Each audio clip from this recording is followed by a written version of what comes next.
Amén. Muy buenos días a todos. ¿Cómo están? ¿Qué tal el día de hoy? ¿Bien? Qué rico verlos en este lugar para que juntos también escuchemos la palabra. ¿Está bien? Bien.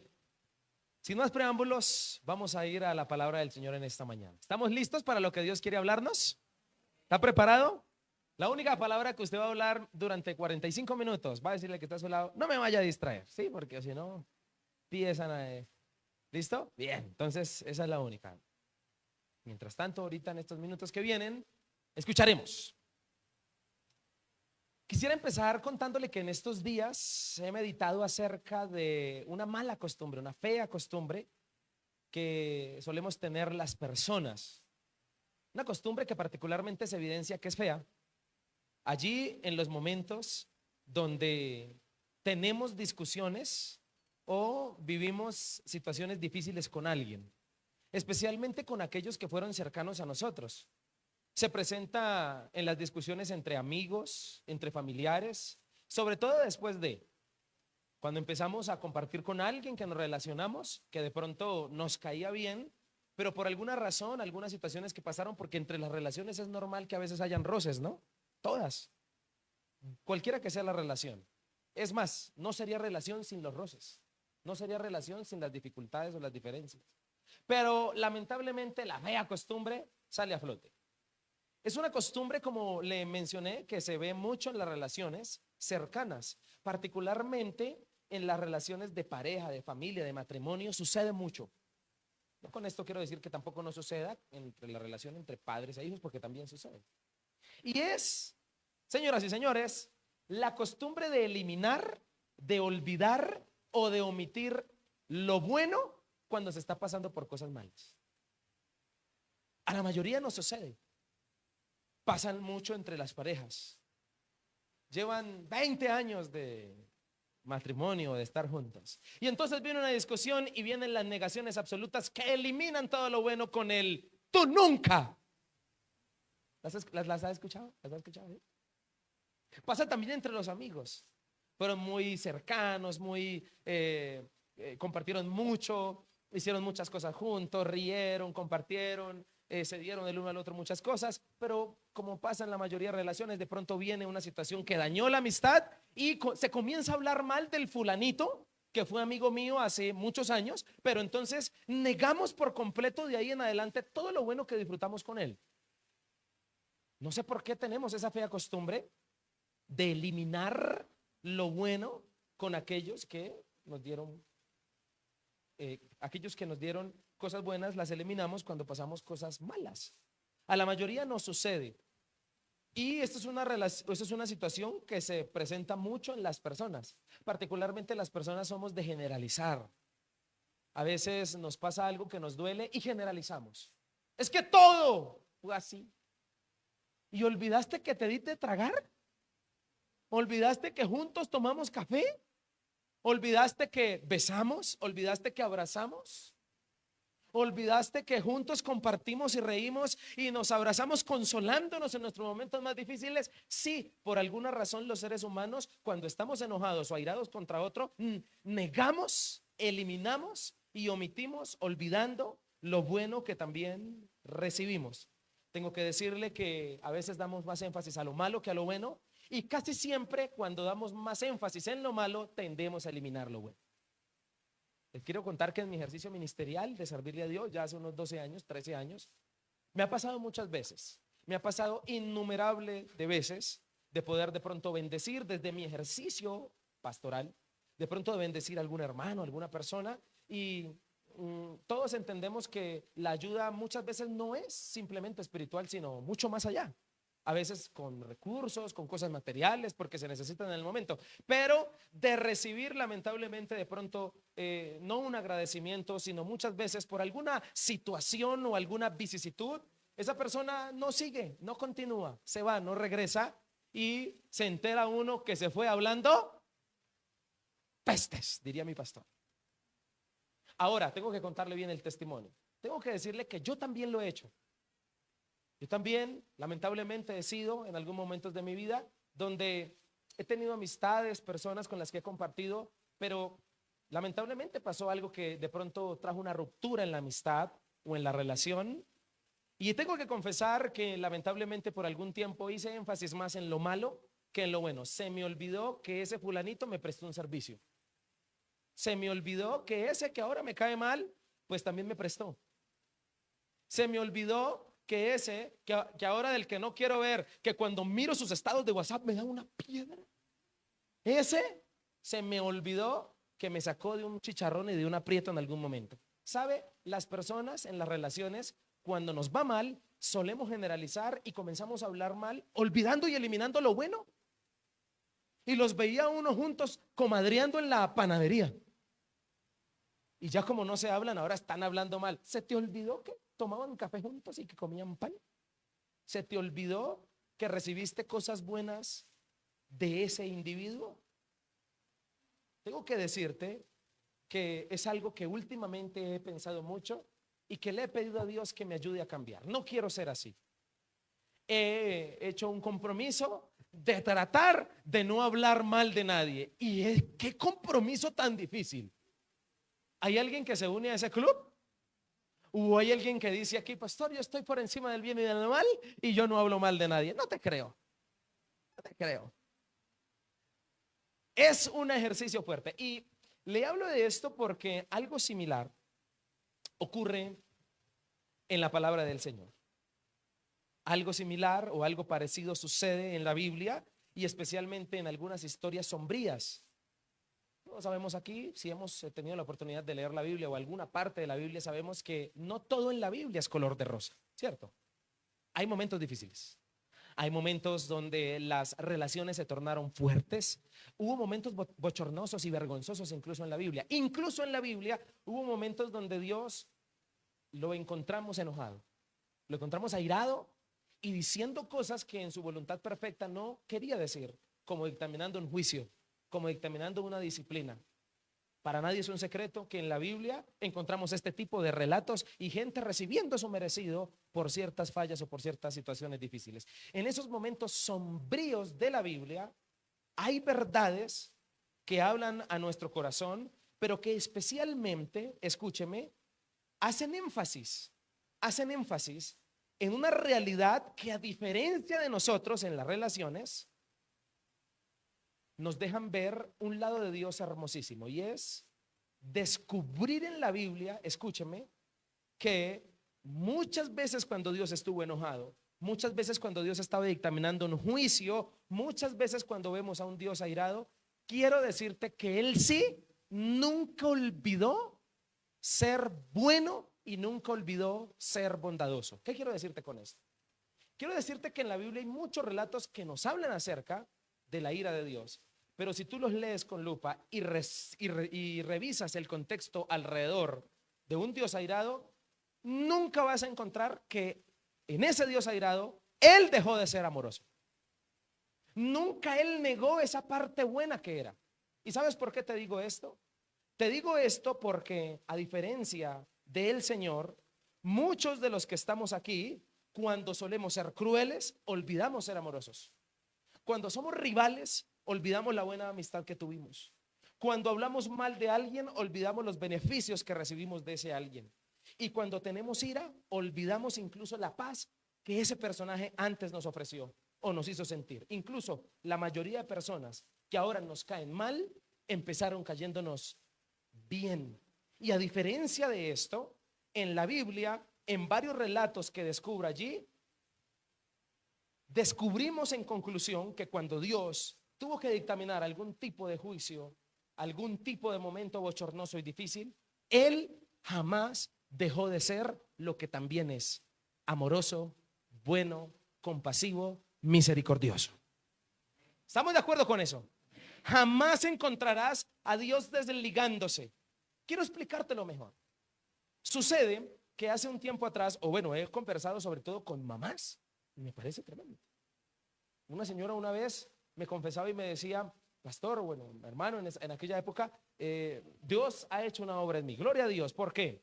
Porque yo antes, y trato de que no me dé ira, de no enojarme, de no llenarme de rabia o de rencor, porque me pasaba mucho que cuando mis hijas estaban pequeñas, yo me encarnizaba con ellas y comenzaba a golpearlas de tal manera que mi esposo tenía que quitármelas.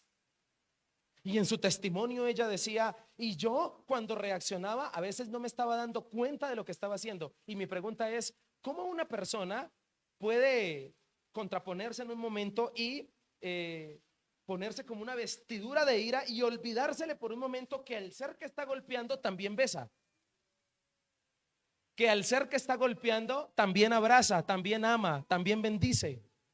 ¿Cómo puede olvidársele? ¿Cómo puede quitársele eso de un momento? Bueno, quiero decirte que Dios no es como nosotros. A diferencia de nosotros, el Señor, cuando juzga, cuando disciplina, no se le olvida lo que Él es. Y Él sigue siendo amoroso. No se olvida de ser bondadoso, no se olvida de dar la medida exacta de amor y de justicia a la vez. Quiero decirte que, no sé si lo sabías, pero en el Señor, en el Dios Todopoderoso de nuestra vida, conviven armónicamente el juicio y el amor. ¿Cómo es esto posible? Que en un mismo Señor y en un mismo Dios el juicio sea cierto, pero la medida de amor nunca ha faltado. Siempre ha estado al límite, siempre ha estado donde debe estar puesta. Y esto me parece increíble de resaltar en la palabra. ¿Por qué quiero hablarte de esto hoy? Porque esto va dirigido para aquellos que se han sentido olvidados y se han sentido abandonados.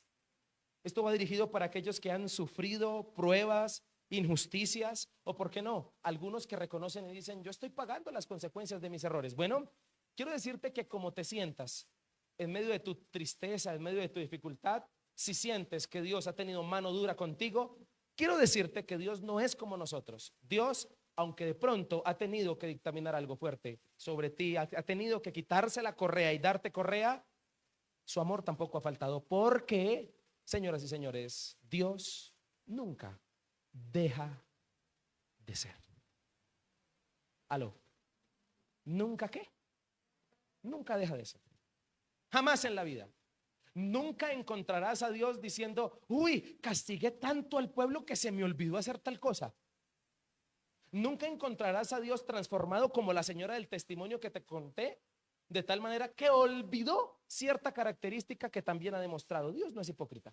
Dios, cuando ha estado enojado, a la vez ha sido amoroso, porque en Él conviven las dos cosas armónicamente. Reitero, esto va dirigido para aquellos que de pronto han sentido sin sabor en su corazón frente a Dios. Se han sentido abandonados, se han sentido que de pronto no ha habido una respuesta, se han sentido en un mundo donde ha hecho falta o ha hecho carencia de algún atributo de Dios. Me gustaría que Dios fuera más conmigo de esta manera. Me gustaría que Dios hiciera más esto conmigo. Bueno, quiero decirte que no importando la situación o el contexto que estés viviendo, Dios nunca ha dejado de ser. Aló. Cuando ha tenido que ser de una forma contigo, ejemplo, de reprensión, porque no nos hemos comportado bien, no ha quitado su medida de amor también. Lo sigue haciendo. Y en la Biblia, como te mencioné, hay muchos relatos acerca de esta verdad. En todos los contextos de juicio y furia de Dios, el Señor nunca dejó de ser compasivo, nunca dejó de ser amoroso, nunca dejó de ser misericordioso. Eso hay que dejárselo a los seres humanos, que se nos olvida lo bueno cuando tenemos posturas malas. Dios, en los momentos difíciles, reitero, no se ha olvidado también de esa parte tierna, compasiva y amorosa que Él tiene. Entonces, en este orden de ideas, la Biblia nos relata particularmente uno, escúcheme, de las historias más sombrías que se puedan leer. Y esta historia la descubrimos en Génesis capítulo 3. Yo sé que todos aquí podemos pensar por un momento en lo que es Génesis, ¿no? El libro de el inicio, los orígenes. Y apenas al capítulo 3, la historia cambia abismalmente, como viene narrándose. Si has tenido la oportunidad de leer el capítulo 1 y el capítulo 2 de Génesis, descubrirás que el Señor comienza creando.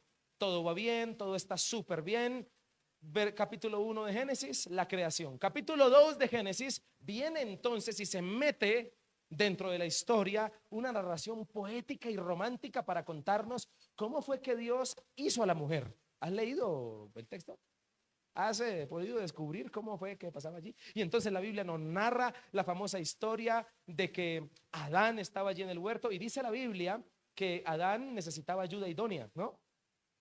Que sintió necesitar, necesitaba una ayuda idónea. Entonces la Biblia dice que Dios creó a los animales. Y dice la Biblia así, me encanta eso, dice en Génesis 2 que no se halló ayuda idónea para él en la creación. Es decir que Dios quiso responder a su necesidad de ayuda idónea con la creación, con los animales, pero Adán revisó todos los animales y en ninguno halló ayuda idónea. Gracias a Dios fue así. Imagínense que la ayuda idónea del hombre hubiera sido una vaca. Que Adán en la creación dijo, oiga, la vaca sí, ayuda idónea. No. La Biblia dice que a pesar de la creación y de todo lo que se había creado, aún continuaba el sinsabor de necesitar la ayuda idónea. Entonces dice la Biblia que Dios creó a la mujer, como sabemos que es la historia. Y termina Génesis con uno de los textos más poéticos y más románticos de la Biblia. Por tanto, dejará el hombre a su padre y a su madre y se unirá a su esposa y los dos serán una sola. Así termina Génesis 2. Pero llegamos a Génesis 3. En Génesis 3, la restricción: no comerás del árbol del conocimiento del bien y del mal. Y la historia que venía siendo linda, de creación, romántica con la pareja feliz del huerto del Edén, en Génesis 3 se convierte en una tragedia. Y si tú has leído Génesis 3 con una sonrisa leyendo por tanto dejará al hombre y todo va bien, cuando lees Génesis 3 estoy seguro que se te quita la sonrisa de la cara. Porque es cuando descubres que Adán y Eva fallaron. Es más, ¿qué haría usted o qué va a hacer usted cuando llegue al cielo y se encuentre a Adán y Eva? ¿Qué reclamo les va a hacer? Yo creo que les vamos a hacer un reclamo. En estos días alguien me compartía un video, un meme, ¿no? Una persona sin trabajo, buscando por ahí, sin comer, buscando trabajo, sin comer ese día. Y entonces dice la persona, así ve, todo por culpa de Adán y Eva. Es que estamos así. Escúcheme, pero lo que es lamentable es que en Génesis 3 ya se nos quita la sonrisa porque ya la historia que venía tan linda, tan romántica y tan hermosa en Génesis 3 cambia porque fallaron. Y entonces Dios tiene que dictaminar el juicio que todos conocemos aquí, que la Biblia dictaminó en Génesis capítulo 3. Y de ahí en adelante comienzan los mayores dolores y los mayores esfuerzos para el mismo ser humano. La Biblia cambia radicalmente en su forma de escritura, en su forma de hablarnos, solo hasta cuando aparece Jesucristo nuevamente, después de Génesis 3. Comienzas a leer puras desgracias y tragedias sobre el ser humano. Pero entonces, en esta historia que es sombría, una de muchas, puedo descubrir algo precioso que quiero mencionarle hoy. Y puedo descubrir esta verdad que vengo mencionándote desde el principio. Que a pesar de que en Génesis 3 Dios está airado, porque no creo que con una sonrisa en su rostro haya dictaminado el juicio que dictaminó para la humanidad, en principio para Adán y Eva, pero a través de ellos para toda la humanidad. Yo sé que Dios le dolía su corazón, yo sé que es una historia triste en el capítulo 3 de Génesis, pero puedo descubrir que en medio del juicio Dios no dejó de ser.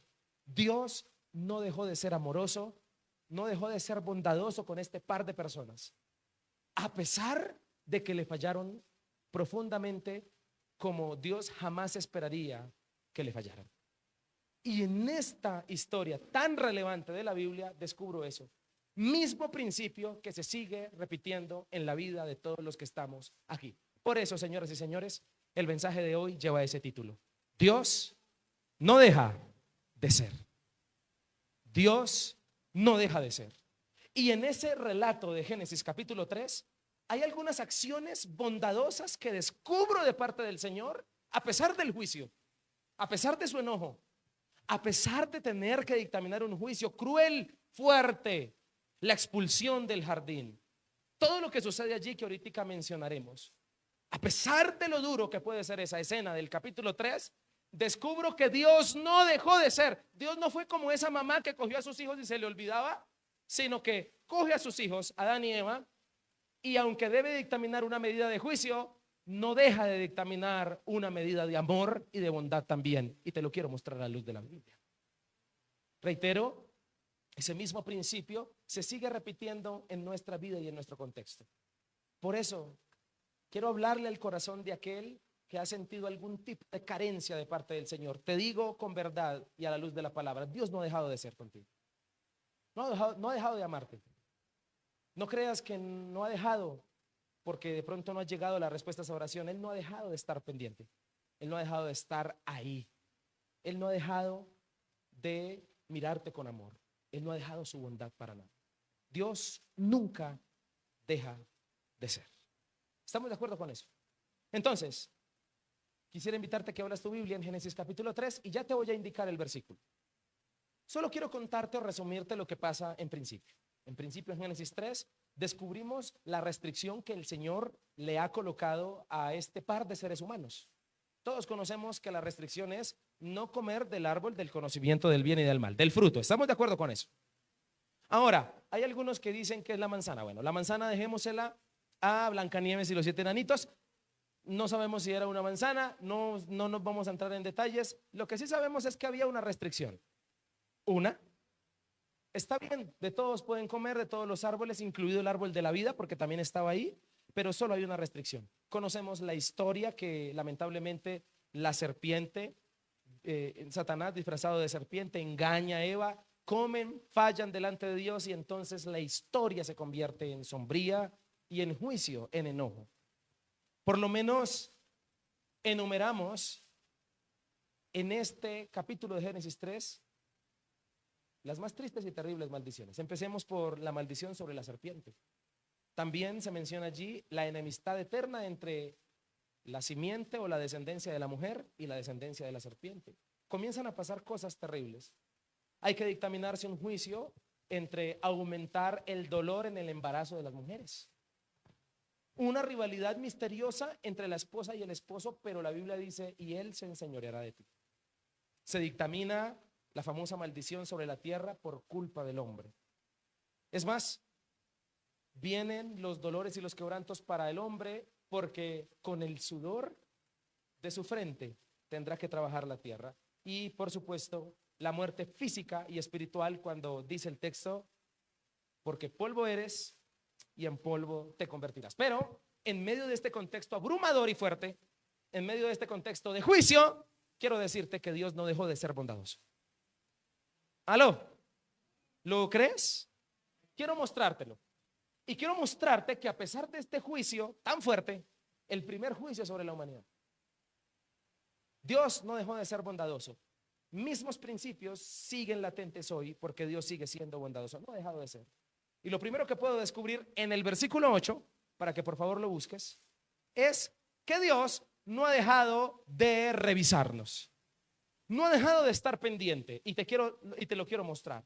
El pasaje dice, cuando soplaba la brisa fresca de la tarde, el hombre y su esposa oyeron al Señor Dios caminando por el huerto.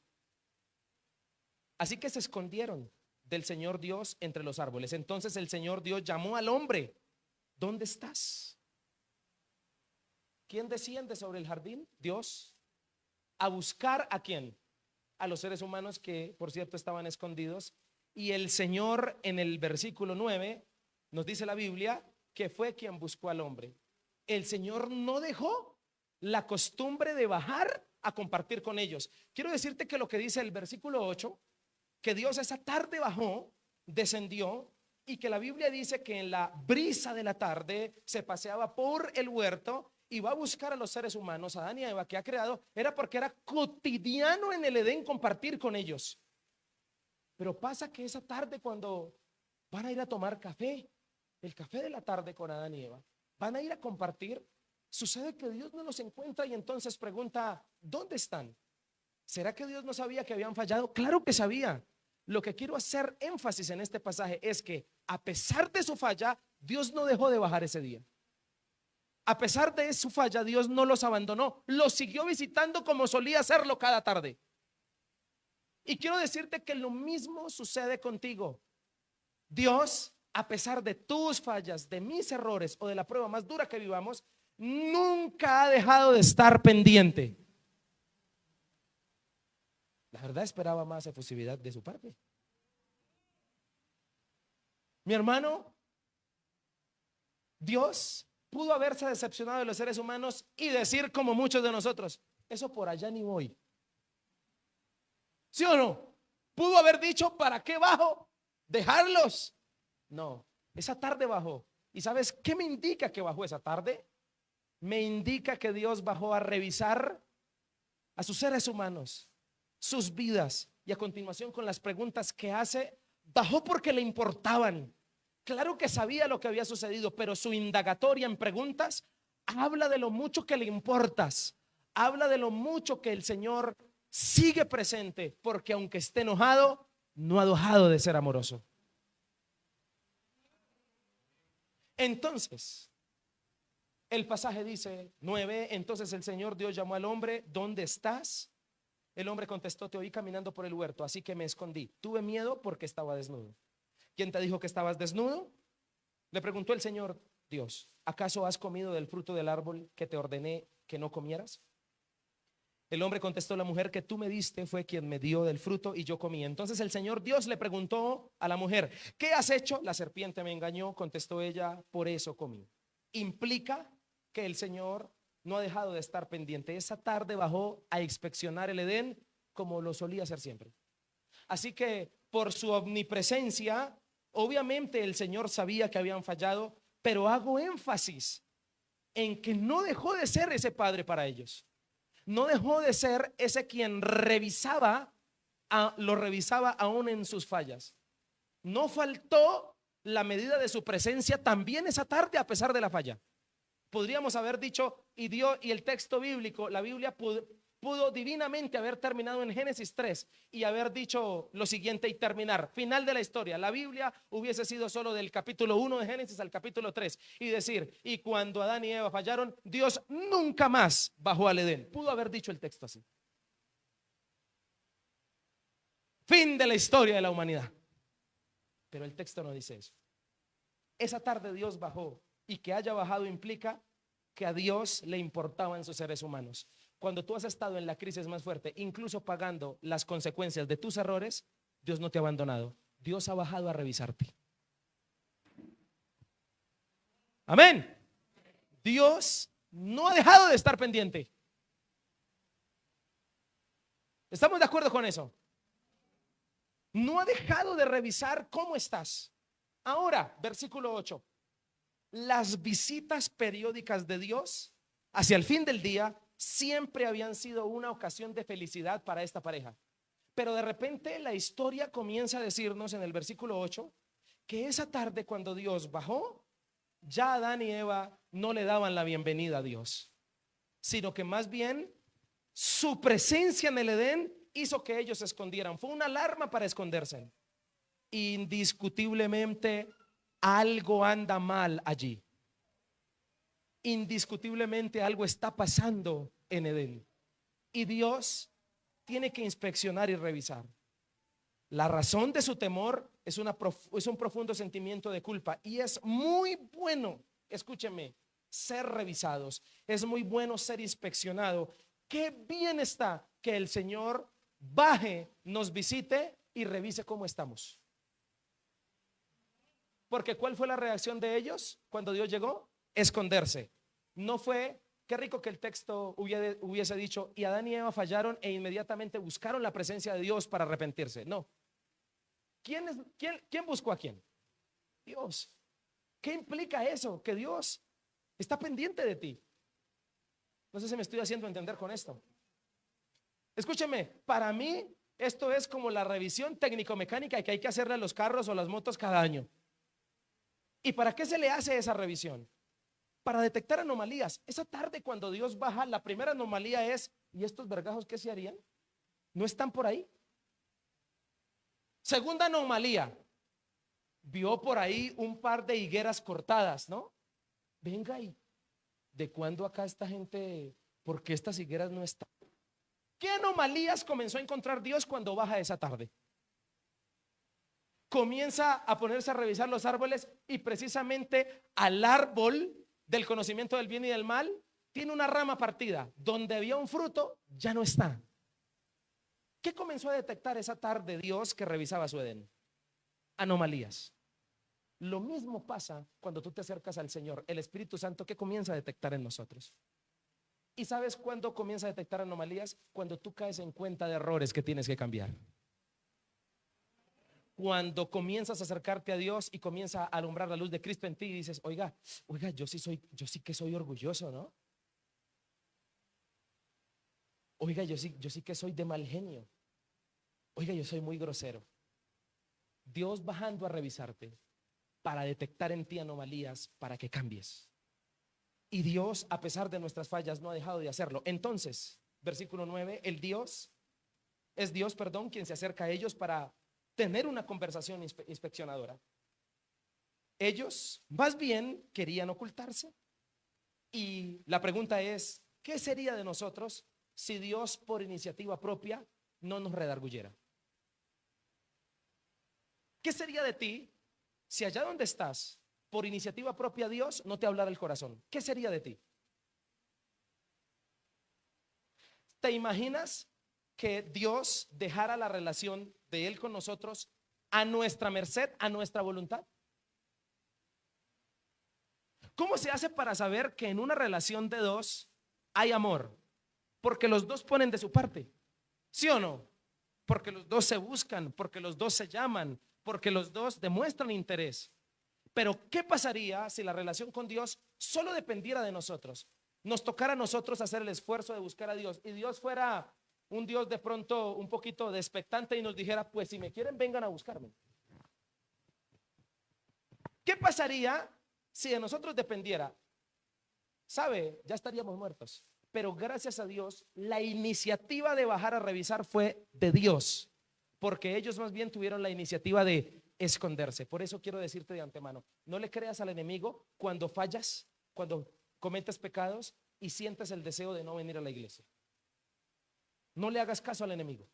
¿Sabes por qué? Porque esa iniciativa es del enemigo.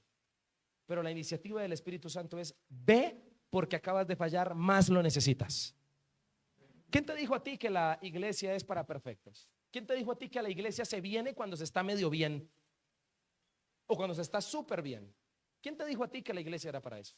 El día que la iglesia sea para venir porque estamos bien, ese día la iglesia se acaba. Ese día la iglesia se deja de llamar iglesia y se llama club.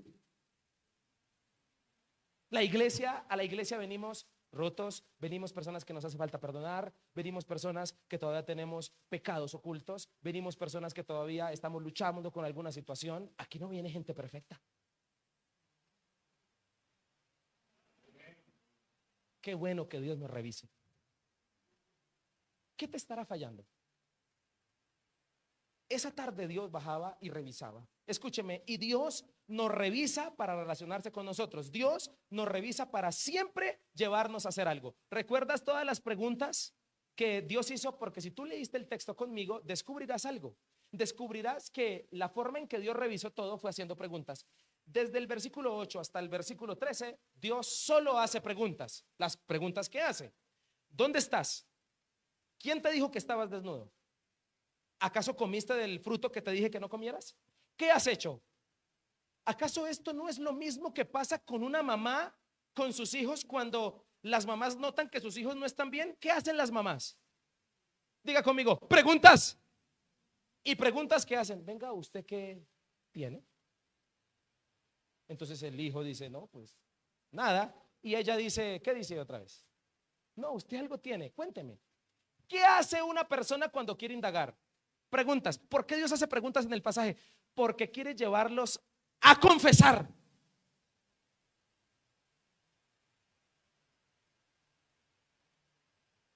En el Edén, para el tiempo de Adán y Eva, no existían los sapos. Y no me estoy refiriendo a los que saltan, a los animales. La jirafa no llegó ese día y le dijo: imagínese Dios que usted le dijo a Adán y Eva que no comían y comieron. No, Dios confrontó a los mismos seres humanos y a ellos mismos les sacó las palabras, les sacó la verdad. Por eso déjate revisar por Dios, porque cuando Dios te pregunta y te confronta es para hacerte confesar. ¿Y para qué Dios nos quiere llevar a confesar el pecado? Para perdonarlo. Uy, en este amén, en este sí dijeron amén, gloria a Dios. Somos un gran equipo cuando hacemos eso. ¿Estamos entendiendo esta palabra? Así que si Dios te ha confrontado últimamente, escúchame, es para llevarte a confesar porque te quiere perdonar. ¿Por qué Dios llevó a confesar a Adán y Eva sus pecados? ¿Para eliminarlos de la faz de la tierra? No, para restaurarlos, para ayudarlos. Así que escúcheme, la misma acción divina sucede. Dios no ha dejado de ser revisor. Dios no ha dejado de revisar tu vida. En tu crisis más dura, Dios ha estado allí revisándote el corazón. Es más, yo estoy seguro que muchos de los que estamos aquí, porque Dios nos ha revisado, nos ha impulsado a hacer cosas que creímos no podíamos hacer. Incluso esta misma acción es un ejemplo que se repite en la Biblia. Te voy a poner dos ejemplos más. Uno es el profeta Elías. ¿Recuerda la historia que cuando Jezabel lo amenazó, él qué hizo? Irse a buscar una cueva y se metió en una cueva y allí se escondió. ¿Quién llegó a buscarlo?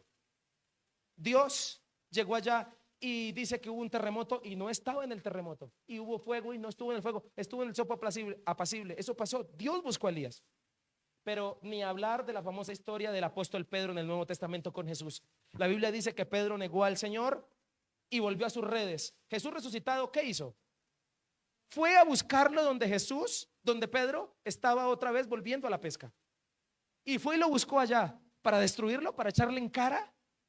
Es que vengo a echarle en cara porque usted me negó, ¿sí? ¿Qué hizo Jesús? Lo buscó. No dejó de estar pendiente. Y te voy a decir una cosa, el Señor nunca ha dejado de estar pendiente de ti. A pesar de que le sacas unos piedronones, no deja de estar ¿qué? Pendiente. ¿Estamos de acuerdo con eso? Así que el Señor siempre a todo ser humano le hace ver su realidad, lo revisa para impulsarlo a arrepentirse. Acércate más al Señor para que Él te revise, su palabra te revise, su Espíritu Santo te revise y te lleve a mejorar la vida. No solo el Señor no dejó de revisarlo, sino que también el Señor no ha dejado de repararnos. No ha dejado de repararnos. Entonces quiero que leas Génesis 3:15. Y pondré hostilidad entre tú y la mujer, y entre tu descendencia y la descendencia de ella. Su descendencia te golpeará la cabeza y tú le golpearás el talón. Quiero decirte que este versículo que acabamos de leer, dentro de la teología y dentro del mundo de la Biblia o bíblico, es conocido como el primer versículo que anuncia que vendrá un Salvador. No sé si sabías eso. Te lo quiero contar si no lo sabías y te voy a explicar por qué. Si tú notas, parte del juicio es poner enemistad entre la mujer y la serpiente, entre el bien y el mal. Poner enemistad entre su descendencia, dice Reina Valera, entre su simiente. ¿Y por qué Dios dijo simiente, que quiere decir semilla, que quiere decir vientre? ¿Sabe por qué? Porque un día nacería en el mundo a través de la genealogía de Eva, ¿quién? El Salvador del mundo. Por eso es que casi se acaba la buena genealogía y por allá en el libro de los reyes a un rey le tocó ser rey a los 8 años. Y vas a encontrar las genealogías. ¿Has leído las genealogías en la Biblia? Una vez me acuerdo tanto en San Francisco con Dinamarca, en un funeral estábamos cristiano y entonces se murió un personaje, un señor ya de edad de la iglesia y se hizo la ceremonia y sus hijos, algunos no vivían en San Francisco sino en Bogotá y en otras ciudades y hasta uno en Estados Unidos. Y precisamente el que vivía en Estados Unidos, ese personaje, su hijo pues, apenas se entera del fallecimiento de su papá, coge un vuelo y viene. Él en cuestiones de medición de tiempo vio que alcanzaba a llegar al funeral de su papá. Y en San Francisco entonces, bueno, le dicen al pastor que va a oficiar la ceremonia: pastor, le vamos a pedir un favor, trate de demorarse un poquito porque vamos a esperar que el hijo ya viene en camino. Ya está en Colombia, está en Bogotá, pero viene en camino acá. Entonces trate, pastor, de esto. Listo, sí, señor. Pastor hace la ceremonia como de unas 2 horas en ese calor del mediodía, así que la gente comienza a hacerle a uno como usted me está haciendo a mí. Venga, yo no sé por qué hay gente que uno está predicando y comienza a llamarlo: espérese que termine el culto y ahí sí hablamos. Decirle: venga, preciso lo necesitan a uno es cuando uno está predicando. Tiras. Y la gente así, en ese funeral. El pastor termina, da un sermón largo. Listo. Cantaron los de alabanza. Muchachos de alabanza, cántense en otras 2 canciones. Y nada que llegaba el hijo. Y canten los chinos. 2 horas. No, el pastor dijo, no, tenemos que salir de aquí porque nos vamos a asar. Vámonos hacia el cementerio, pero vámonos a paso de tortuga. Esperando que llegara el hijo. Llegamos al cementerio. No llegaba el hijo. Eso fue verdad lo que le estoy contando. El pastor me dijo, Jason, llévese la guitarra y allá en el cementerio cantamos otra vez. Bueno, sí, señor. En el cementerio. ¿Cierto? El Señor es mi pastor, nada me faltará. Y yo ya iba terminando la canción y el pastor me hacía. Y yo, el Señor es mi pastor. Y nada que llegaba el personaje. Entonces, por último, el pastor ya no sabía qué hacer.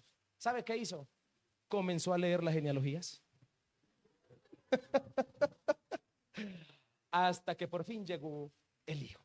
Lo que quiero decirte con esto es que en la Biblia a veces tiende a ser aburrido leer genealogías.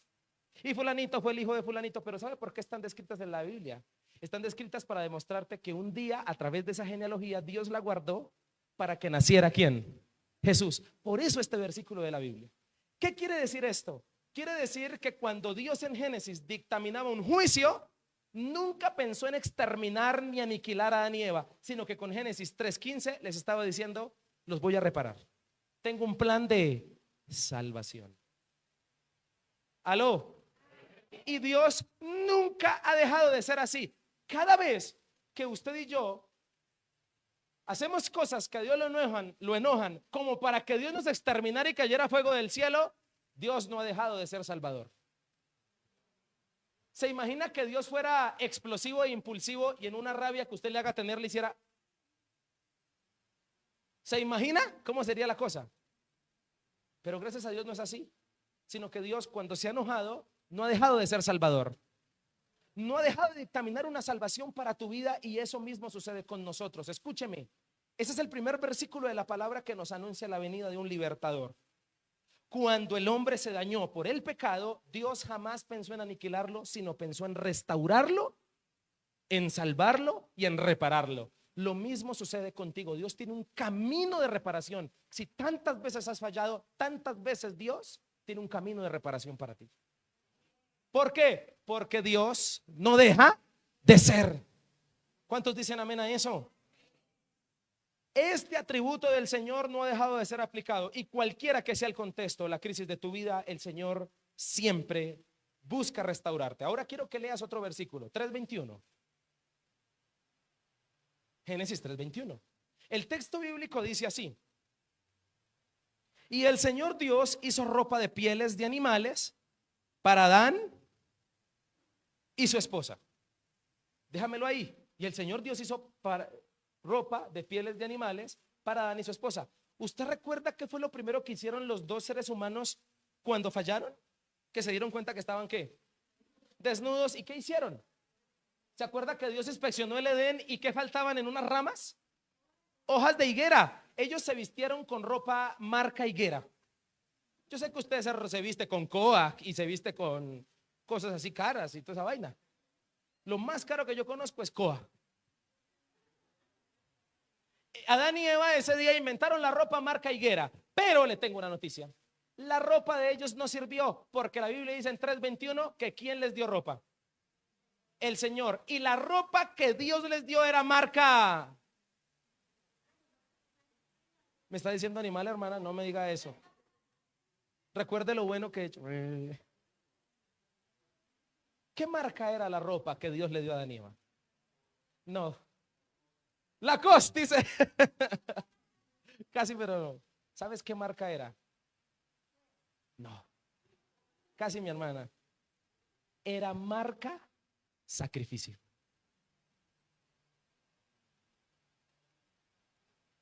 Le pido al Espíritu Santo que te muestre en el corazón lo que te voy a decir a continuación. Pero alguien tuvo que morir para que ellos vivieran. ¿A quién le recuerda este texto? ¿No le recuerda a Jesús? ¿Quién tuvo que morir para que nosotros viviéramos? ¿Quién tuvo que morir para que nosotros ahora estemos revestidos del nuevo hombre? Cristo. Y te quiero decir algo, hermano. Tú llevas unas vestiduras espirituales que son marca sacrificio. Alguien tuvo que morir para que tú estés aquí sentado. Y ese se llama Jesús. Dime, ¿Dios fue cruel con Adán y Eva? A veces cuando leemos Génesis 3 se nos quita la sonrisa. Leemos un Dios juzgador, pero para nada ha dejado de ser amoroso. Los vestía ese día y él mismo los vistió. Escúcheme, este es el primer sacrificio, señoras y señores, que nos relata la Biblia, el primero para que Adán y Eva vivieran. Y esta es una representación definitiva del Cordero Santo de Dios que quita el pecado del mundo, que se llama Jesucristo. Ahora quiero que leas Génesis 4, 25 y 26. El texto dice allí que después del pecado, después que Caín mata a Abel, pasa esto. Porque recuerda que la genealogía debía cuidarse para que un día naciera el Mesías. Caín demostró el pecado al matar a su hermano. Abel ya no está para que sea parte de la genealogía de Jesús. Entonces en la Biblia dice en el versículo 25, Adán volvió a tener relaciones sexuales con su esposa y ella dio a luz otro hijo, el cual llamó ¿cómo? Set, porque dijo, Dios me ha concedido otro hijo en lugar de Abel a quien Caín mató. Cuando Set creció, tuvo un hijo y lo llamó Enós, y fue en aquel tiempo que la gente por primera vez comenzó a adorar al Señor usando su nombre. Quiero decirte que gracias a que Dios fue bueno con Adán y Eva y tuvieron a Set, si tú lees la genealogía de Jesús que está en Lucas capítulo 3, vas a descubrir que a través de Set fue que Jesús vino al mundo. ¿Qué quiero decirte con esto? Quiero decirte que Dios no dejó de reparar siquiera la humanidad. Y en la Biblia tú descubres muchos caudillos, muchas personas que son tipo de Cristo en restauración. Set se volvió la esperanza para Adán y Eva. Noé fue la esperanza para la humanidad en el tiempo de pecado. Abraham fue la esperanza para las familias de la tierra. David fue la esperanza para el reinado para la nación de Israel como rey. Y escúcheme, Dios nunca ha dejado de ser bueno. El apóstol Pedro incluso dijo lo siguiente en relación a la venida del Señor. En realidad no es que el Señor sea lento para cumplir su promesa, la promesa de venir, como algunos piensan. Al contrario, es paciente por amor a ustedes, no queriendo que nadie sea destruido, sino para que todos procedan al arrepentimiento. ¿Por qué Dios todavía no ha venido? ¿Por qué Jesús no ha venido? ¿Porque Dios no ha cumplido? No, porque Dios desea la salvación de todos, porque Dios desea repararnos a todos, porque Dios es bueno. Algunos somos muy, no voy a decir la palabra porque puede que ustedes después no vengan a la iglesia. Algunos somos muy tontos y decimos, Dios debería venir ya, tanta maldad que se ve. Hoy me quisiera morir. Y la Biblia dice, ¿por qué el Señor no ha venido? No ha venido porque quiere que todos procedan al arrepentimiento, porque está dando chance de que la gente se arrepienta. Así que el Señor nos demuestra que no ha dejado de repararnos siempre. Y si tú estás viviendo una crisis, quiero decirte que Dios tiene un camino de restauración para ti. Termino con el último punto. El Señor no solo no ha dejado de revisarnos, no ha dejado de repararnos, sino que también no ha dejado de redireccionarnos. Entonces Génesis 3:22 nos dice, quiero que por favor lo mires. Luego el Señor Dios dijo, miren, los seres humanos se han vuelto como nosotros. ¿Estás leyendo? Con conocimiento del bien y del mal. Y escucha esto, ¿y qué ocurrirá si toman el fruto del árbol de la vida y lo comen? Entonces vivirán para siempre. 23. Así que el Señor Dios los expulsó, los llevó a otro lugar. La dirección que tenía en mi voluntad era el jardín, pero los voy a cambiar, voy a redireccionarlos hacia otro lugar. ¿Y los sacó de dónde? Y dice a dónde los redireccionó. Y los redireccionó a cultivar la tierra de la cual él había sido formado. Versículo 24. Después de expulsarlos, el Señor Dios puso querubines poderosos al oriente del jardín de Edén y colocó una espada de fuego ardiente que destellaba al moverse de un lado a otro, a fin de custodiar el camino hacia el árbol de la vida. Esto Dios lo hizo para que Adán y Eva no comieran del árbol de la vida ahora que habían pecado. Lo redirecciona a un nuevo lugar. Y esta redirección es a la que me refiero. Es decir, siempre Dios ha tenido un camino listo para redireccionarnos y un camino como nos conviene. Ya me vas a entender. El Señor incluso en la Biblia nos enseña que Él es quien endereza nuestros pasos torcidos. Eso lo dijo David en el Salmo 40. Y en cualquiera que sea nuestro contexto, Dios nunca ha dejado de darnos instrucciones que nos redireccionen. Ahora la instrucción para Adán y Eva es: ya no el jardín, los expulsó. Pero te quiero contar algo. Versículo 22. ¿Qué implicaba sacarlos del jardín? El pasaje dice que Dios, viendo que ahora han comido, dice: ¿y qué ocurrirá si toman del fruto del árbol de la vida y lo comen? Entonces vivirán para siempre. La pregunta es: ¿qué pasa si Dios no saca a Adán y Eva del Edén y estos vergajos, habiendo pecado, comen del fruto de la vida? ¿Qué pasa? No mueren nunca y nunca habían tenido la oportunidad de ser salvos, porque quedarían eternamente condenados en su estado de pecado. Entonces, versículo siguiente: aunque suene cruel que Dios los haya expulsado, lo hizo por el bien de ellos. Porque al expulsarlos y no dejarlos comer del árbol de la vida, podía hacer un sacrificio, que el que hizo el Señor Jesucristo por nosotros, para que pudiésemos alcanzar la salvación. Entonces, ¿se me estoy haciendo entender con esto? Así que lo redireccionó hacia un nuevo lugar. Y lo mismo sucede con nosotros. Escúcheme. No dejarlos comer del árbol de la vida fue más bien un acto de misericordia para poder salvarlos. Dios no hizo esto simplemente por temas de santidad, como muchos tienen costumbre de hacer énfasis en este pasaje, sino fue más bien por un tema de misericordia para poder otorgarle la salvación, para no imposibilitar el plan que tenía.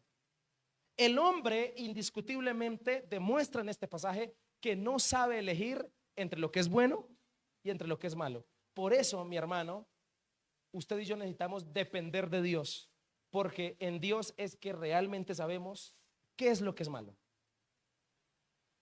Es más, hay cosas que entre amigos y entre personajes, incluso entre cristianos, ¿sabía usted que eso pasa entre cristianos?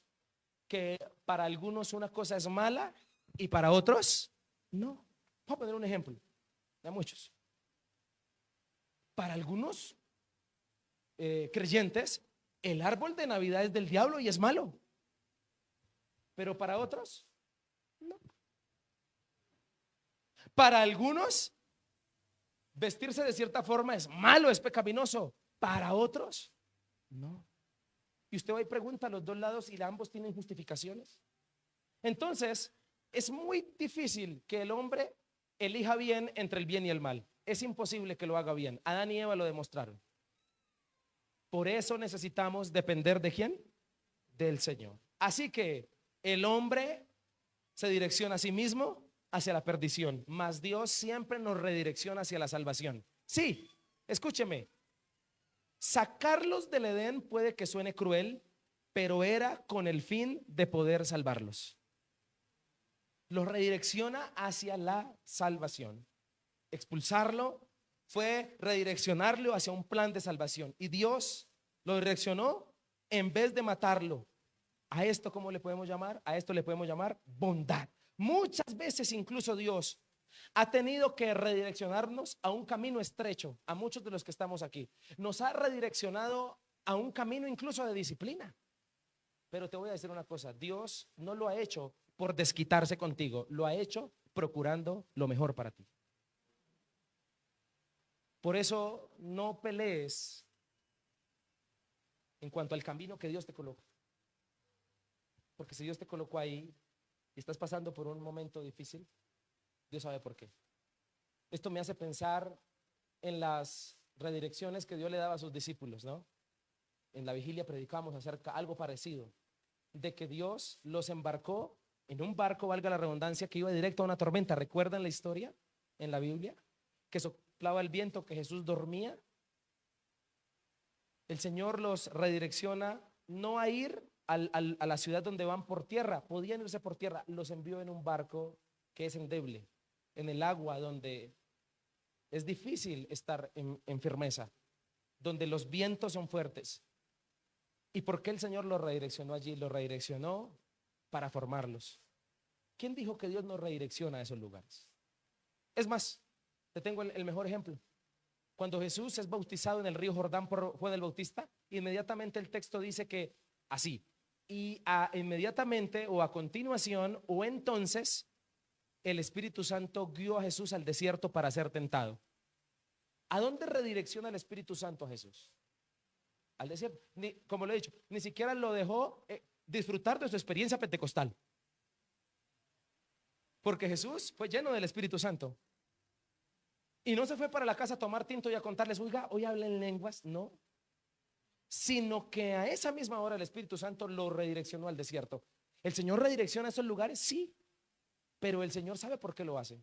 Así que no creas que Dios ha dejado de ser bueno. Si te ha redireccionado a lugares y a travesías duras de tu vida, Él sabe por qué. ¿Cuántos dicen amén a eso?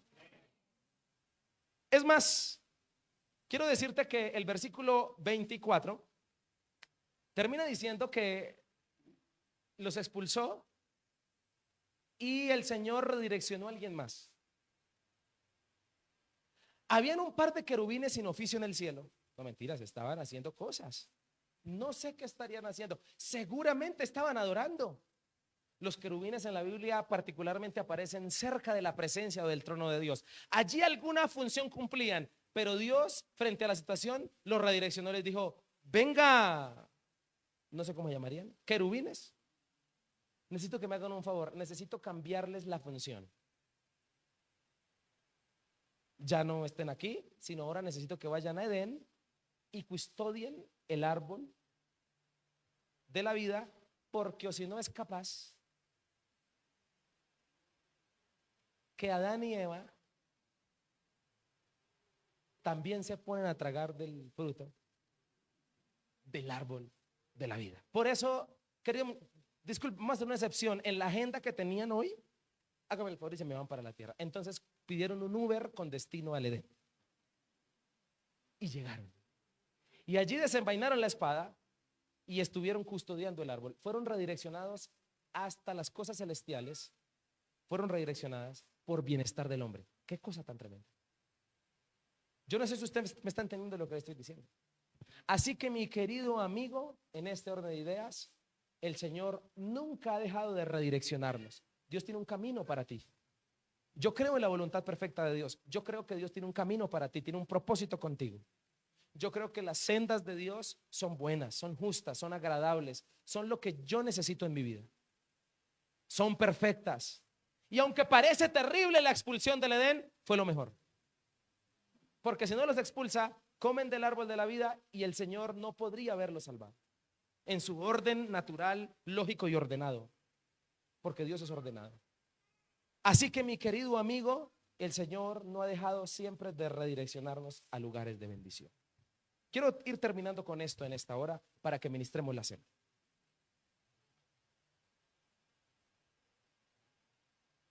Hace un tiempo, hace unos días, en medio de una palabra, en una celebración, donde se predicó acerca de la familia. Había mucha gente en ese lugar y se predicó de la familia en una iglesia, en la iglesia en La Vega. Y el predicador, cuando termina de dar el mensaje, invita a su esposa para que ella dirija en oración a las familias que están presentes en el lugar. Y entonces la pastora invita a las familias a que se unan si están por ahí. Y gracias a Dios, tranquilos que todo está fríamente calculado.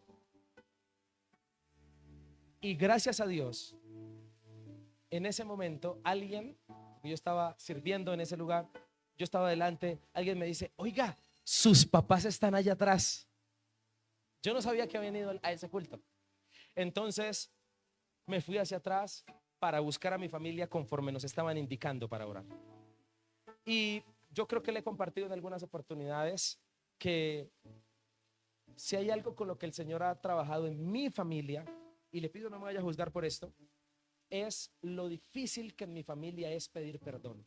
Yo no sé si en la suya. Y le voy a decir algo como persona que creció con un padre muy estricto, fuerte, donde los hombres no lloran, donde hay groserías para referirse a sus hijos, donde se vienen de hogares disfuncionales. Yo le voy a decir una cosa: si en su hogar no funciona así, si en su familia usted puede abrazar y decir te amo muy fluidamente, por favor cuide eso y valórelo, porque hay familias donde no nos es fácil hacerlo. Se lo dice el pastor de esta iglesia. Pero por dirección de la pastora voy, busco a mis papás, y yo veía cómo familias se reunían esa noche y unos le decían al otro: oye, te amo, perdóname porque te he fallado. La esposa le decía al esposo: oye, perdóname, yo te he fallado, yo te saco mucho la piedra, decían algunas esposas. Unos hijos decían a sus padres: oye, papá, perdóname, yo a veces soy mal hijo. Y fluía, y ellos bien, no habían lágrimas, no había nada, porque era muy cotidiana, una conversación como cualquiera. Pero hacer o tener esa conversación en mi casa, solo el que lo vive es el que lo goza y sabe cómo es que es. Yo no sé si hay alguien aquí que sabe también o ha vivido eso tan feo. Entonces llegó el momento de hacerlo y me llené de valor. Mis padres estaban ahí y entonces le dije a mi papá: papá, perdóneme si yo he sido un mal hijo. Y se me quebrantó la voz, como ahorita un poquito, porque no es fácil para mí. Y yo, acostumbrado en las clínicas del alma aquí en la iglesia, vamos a perdonarnos, vamos a hacer, pero hacerlo con mi casa. Yo no puedo guiar a usted en lo que quiera, pero hacerlo en la casa, qué reto. Y entonces mi papá, así fuerte, él se le quebró también la voz y dijo: mijo, tranquilo, no se preocupe. Y me dijo mi papá y mi mamá, me dijeron: hijo, perdóneme, me dijo mi papá, perdóneme por si yo he sido muy duro con usted y le di una crianza muy dura. Lo que pasa es que yo nunca, si fui duro con usted, fue porque nunca he dejado de amarlo. Porque siempre he querido lo mejor para usted. Y sabe, quiero decirle una cosa. Si un papá, cuando su hijo se porta mal con él y tiene que castigarlo, no deja de amarlo. Y esto sí que lo entienden los padres que están aquí. Porque tú has sido duro con tu hijo, pero tu dureza no implica que hayas dejado de. Más bien, si lo corriges es porque lo amas mucho. Ahora, si nosotros que somos malos sabemos dar cosas buenas a nuestros hijos, ¿cuánto más el Señor?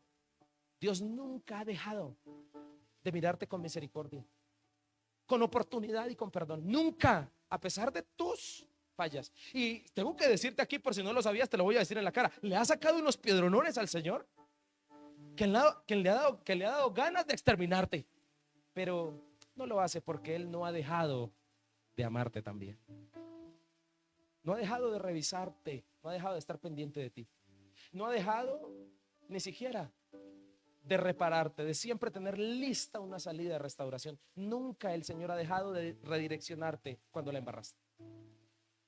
Tenía un camino lindo y para ti, quería llevarte por aquí, pero tú te desviaste y el Señor se inventó otro camino por allá para redireccionarte otra vez a su voluntad. Dios siempre ha tenido un camino listo para llevarte a su voluntad otra vez. Sí, si Dios tuviera canas, todas serían, usted se las sacó. Pero a pesar de esos momentos difíciles que hemos vivido y a pesar de lo difícil que se comportó la humanidad con Él, Dios siempre tuvo un plan de salvación. Nunca te ha desechado. Y quiero terminar diciéndote que el Señor hace esto porque Él no es hijo de hombre para que mienta ni para que se arrepienta. Gracias a Dios, Dios no es como usted y yo. Gracias a Dios, no es como usted. ¿Se imagina Dios reaccionando como usted y yo? ¿Cómo sería Dios si reaccionara como tú? Si no diera oportunidades, como tú y yo no las damos, ¿cómo sería la cosa? Quiero decirte que por eso debemos dejar de ser tanto nosotros como humanos pecadores y ser más como Cristo. Bien lo dijo el apóstol Pablo, ya no vivo yo, mas Cristo vive en mí. Entonces Cristo es la luz que nos revisa, Cristo es el plan de salvación que nos perdona y Cristo es el camino que nos redirecciona al Padre. Quiero decirte que en la Biblia se cree que el árbol de la vida es Cristo, porque Cristo dijo así. Por eso Jesús volvió a decir, le digo la verdad, a menos que coman la carne del Hijo del Hombre y beban su sangre, no podrán tener vida eterna. ¿Y qué es lo que da el árbol de la vida? Vida eterna. Entonces Jesús dijo, pero todo el que coma mi carne y beba mi sangre tendrá vida eterna y yo lo resucitaré en el día final. Estoy leyendo Juan 6. ¿Acaso Cristo no es el que nos da vida eterna? Claro que sí. ¿Y sabes por qué nos da vida eterna? Porque Él no ha dejado de ser. Él no ha dejado de amarte. Él no ha dejado de bendecirte. Él no ha dejado de tener listo el plan de salvación si te quieres arrepentir. Yo te voy a decir una cosa. Yo desde este púlpito te puedo decir, arrepiéntete. Te puedo decir eso. Es más, Dios como pastor me ha dado la autoridad para predicarte así, pero no quiero hacerlo así. ¿Sabes cómo quiero decirte? Te quiero decir, si quieres arrepentirte, si tú quieres, tengo que decirte que el Padre te está esperando como el Hijo pródigo, con los brazos abiertos, porque Él no ha dejado de amarte. Sí, yo sé que le fallaste. Apenas si ayer lo hiciste. Pero aún así Él no ha dejado de tener los brazos abiertos. Sus brazos no se han cansado de estar así. Y te revisó. Y también Él te reparó y te quiere redireccionar. Déjate conquistar por Él. Jesús dijo, el que no coma de mi carne y de mi sangre, hablando de la cena, tendrá vida eterna, hablando de creer en Él. Por eso me parece oportuno este momento para celebrar la cena del Señor y para que tú entiendas que el Señor no ha dejado de amarte y de darte oportunidad. Colócate de pie.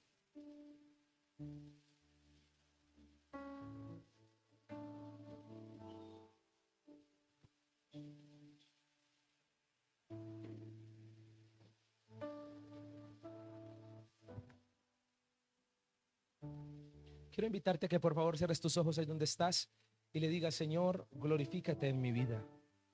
Gracias por darme la oportunidad de entender esta palabra.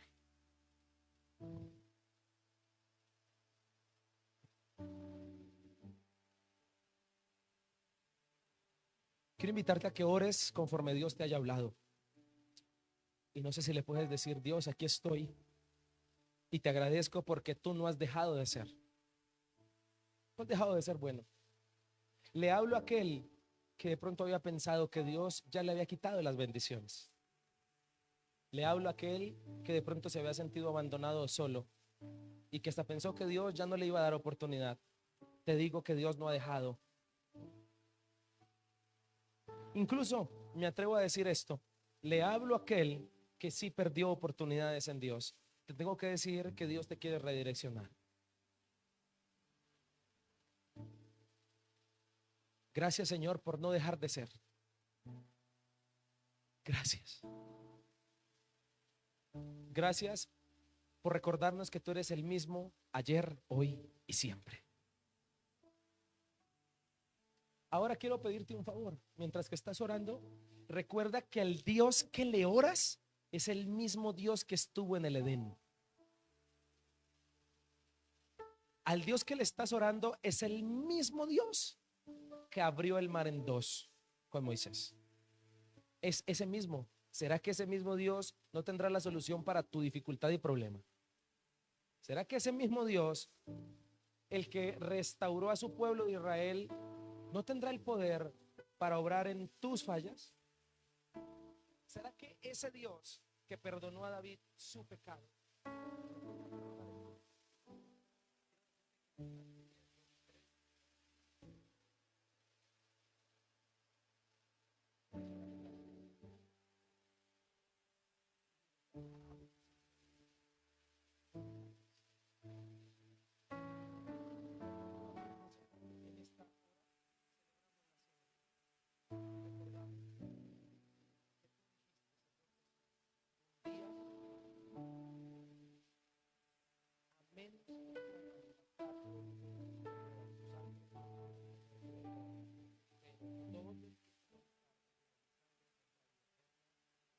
Yo lo resucitaré. Señor, este pan que está aquí frente, representa sangre, representa mi cuerpo. Hoy lo representación simbólica, hoy participamos de la cena que es llena de vida, es el árbol. Eres tú quien bendice. Gracias, Señor.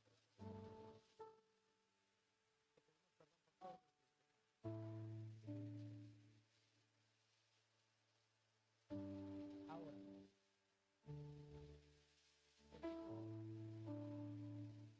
todos los hermanos presentes para que podamos celebrar de la cena aquel día que fuimos bautizados por los amigos, vengan bien bautizados, necesitamos tomar una uva, también pasaremos, les invitamos a que pronto puedan bautizarse para que pronto puedan participar de la cena con nosotros. Por favor, repartamos la cena. Señor, te damos gracias a ti y quiero pedirte que no pierdas tu comunión con Dios en esta hora. Gracias, Señor Jesús. Te damos las gracias, te bendecimos y te adoramos. Y te pedimos que en este momento tu presencia esté con nosotros. Ayúdanos a caminar, Señor, de tu mano poderosa. Ayúdanos a vivir en ti y ayúdanos a disfrutar de tus bendiciones. Gracias porque has sido precioso, maravilloso, porque has sido santo. Mientras que se reparte la cena, ora a Dios y no pierdas tu comunión con Él y dile gracias, porque nunca nos has dejado, porque siempre has estado allí. Padre, te queremos bendecir, te queremos adorar, te queremos glorificar y queremos, Padre Celestial, Señor, que tú seas enseñoreado, que tú estés arriba de nuestro corazón. Queremos darte gracias por tus bondades, por no dejar de ser bueno, por no dejar de ser misericordioso y maravilloso. Hoy te bendecimos, hoy te adoramos, hoy te exaltamos. Dile gracias, Señor, porque tu fiel amor es maravilloso, porque tú eres un Dios especial. Te alabamos y te bendecimos en este precioso momento, Señor. Te bendecimos porque tú estás con nosotros y nos ayudas, porque no te has desligado de nuestra vida, sino que más bien has permanecido allí, obrando de manera sobrenatural, dándonos de tu favor poderoso. Gracias, Señor, por restaurar nuestra vida, por enseñarnos a depender completamente de ti. Queremos bendecirte y queremos glorificarte por siempre. Quiero pedirle que ahí con los elementos en su mano le dé gracias a Dios y le diga: Señor, te alabo y te bendigo por los siglos de los siglos. Dele gracias. En este momento, para que celebremos la cena, levanta tus elementos, o si tienes la uva en tu mano, dile gracias, Dios, gracias. Dile gracias, Señor, porque este pan representa tu cuerpo que fue entregado por mí. Gracias, Señor, yo te alabo y te bendigo. Y participo de la cena, Dios, hoy con libertad, porque tú me redimiste, porque no has dejado de ser bueno. Te bendecimos, Señor. Te alabamos y te damos toda gloria y honor, porque tú has sido santo. Quiero pedirle que en este momento, de manera reverente, coma del pan, por favor.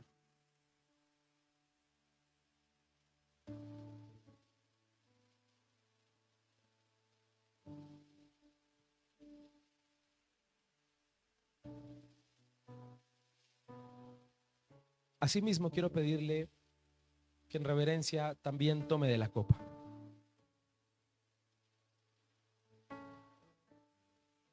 Y que ahora le diga: Señor, gracias, porque tú has sido muy bueno y maravilloso. Te queremos dar gracias, te queremos bendecir y esperamos en ti, porque has sido precioso, bendito. En esta hora te entregamos todo, Señor, y regresamos a casa o a los lugares en que nos dirigimos en bendición. Porque entendemos y nos queda claro que tú nunca dejas de ser. Gracias, Señor. Te alabamos en el nombre de Cristo Jesús. Amén y amén. ¿Cuántos alaban el nombre del Señor?